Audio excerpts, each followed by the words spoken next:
তেরোতম স্থান অধিকার করছেন মোহাম্মদ আবিদুর রহমান। আবিদুর রহমান পিতা সুরজ দোকানদার পরিমিটার। আমাদের হেফাজতের সেক্রেটারি সাহেব মুফতি আব্দুল্লাহ ফারুকী সাহেব দিচ্ছেন। এ পর্যায়ে তৃতীয় স্থান থেকে 18তম স্থান অধিকার করছেন মোহাম্মদ সিয়াম শিকদার। সিয়াম শিকদারের অনুপস্থিতিতে তার কেসটা আমাদের ছাত্র ফেরত গ্রহণ করছে। এ পর্যায়ে আমাদের এবছরে যারা হেড শেষ করলো এই হেড সমাপনী ছাত্রদেরকে আমরা দপ্তরে ফজিলত প্রদান করবো। আমাদের প্রধান বক্তা আমাদের বিশেষ অতিথি ওনার সকলে থাকবেন। আপনার সকলে মা হারা বলবেন ইনশাআল্লাহ। সর্বপ্রথম যে ছাত্র পাগড়ি দপ্তরে ফজিলত গ্রহণ করছেন মোহাম্মদ রাসেল মাহমুদ। মোহাম্মদ রাসেল মাহমুদ পিতা আব্দুর রহমান, তার বাড়ি হল বাগতিয়া দৌলতপুর মানিকগ্রাম। Robin master, Joynal master, Joynal Mohani. আমাদের মেহমানগণ আমাদের প্রধান বক্তা সহ সকলেই হাত বোলায়া বরকতি হাতে এই পানি দিন। আমাদের বিশেষ অতিথিকে বক্তব্য একটু ধরে নেওয়ার জন্য।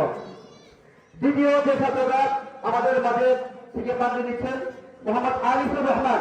মোহাম্মদ আনিসুর রহমান পিতা মোহাম্মদ ইয়াসিন ব্যাপারী, চর ফরিদাবাদ, চৌহালি, সিরাজগঞ্জ।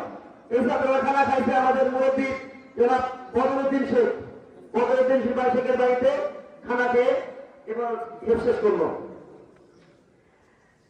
এবার দপ্তরে ফজিলত গ্রহণ করছেন আমাদের ছাত্র মোহাম্মদ শফিকুল ইসলাম। মোহাম্মদ শফিকুল ইসলাম পিতা মোহাম্মদ ঠান্ডু মিয়া, চর বিনানুই, চৌহালি, সিরাজগঞ্জ। এই ছাত্রটা আমাদের পিতাতলা তরিকুল ইসলাম রতন। তরিকুল ইসলাম রতনের বাড়িতে খানা খেয়ে শেষ করলো। এরপরে দপ্তরে ফজিলত 4 নম্বর গ্রহণ করছেন মোসা আল হাফিজ।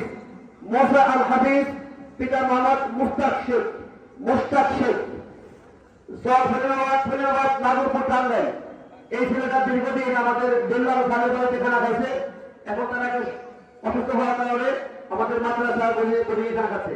মাদ্রাসার মধ্যে বর্তমানে খাচ্ছে, আগে বিল্লাল খান তাকে লালন পালন করতো। এই হলো আমাদের, আপনারা যে আমাদের সাথে থাকেন যারা পিছনে যারা আছে কিভাবে বসে যাবেন একটু। আপনারা তো ছিলেন না আমাদের আশে গেলে এসে অত্যন্ত জ্ঞান গবেষণা করেন। আমাদের প্রধান বক্তা উনি আরো মতলা আলোচনা করেন। কারেন্ট দিয়ে আসেন, ওয়াজ করছেন, মানুষজন এখন বলতে ফেলবো। সেই বক্তাটা নিয়ে আসছে ইনশাল্লাহ। উনি করে স্টুডেন্ট। এরপরে আমরা একটু বিশেষ সফলতা আমাদের হেড শিক্ষক, যার হাতের পরশে, যার পরিশ্রমের আমাদের ছাত্রগুলো হেড শেষ করলো। আমরা আমাদের হাফেজ সাহেবকে আমরা দপ্তরে ফজিলত দেব। আমাদের ওলামায়ে কেরাম আমাদের বিশেষ অতিথির হাত থেকে।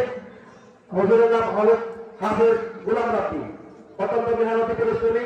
সকল দোয়া করবেন যে ওস্তাদ পরিশ্রমী হয়, ছাত্রগুলো গড়ে ওঠে। তো দোয়া করবেন যাতে তারা পরিশ্রম করতে পারে। আপনারা গত বছর আমাদের সাথে ছিলেন, আগে বলার দেখছেন। এবছর আমরা 4 জন ছাত্রকে হেডসের চাকরি দিতে পেরেছি। এই জন্য আল্লাহর কাছে শুকরিয়া আদায় করি। আপনাদেরও শুকরিয়া আদায় করি। আপনারা আমাদের সাথে না থাকলে, সাহস না দিলে, সহযোগিতা না করলে আমরা এটা করতে পারতাম না। আমাদের প্রতি মাসে প্রায় লাখের মতো টাকা খরচ হয়। এগুলো আপনারাই দিয়ে থাকেন। তো আলহামদুলিল্লাহ আমরা খুবই আনন্দিত যে আমাদের মেহমান, আমাদের আরো মুরব্বী যারা আছেন, আমাদের মাদ্রাসার সেক্রেটারি সাহেব, আমাদের কবরের সেক্রেটারি সাহেব, আলামের সাহেব, আমিনুল ইসলাম সাহেব, ওনারা আছেন, আরো মেহমান আছেন। সকলকে ধন্যবাদ। আপনারা বয়ান শুনেন, ইনশাআল্লাহ আমরা আমল করব।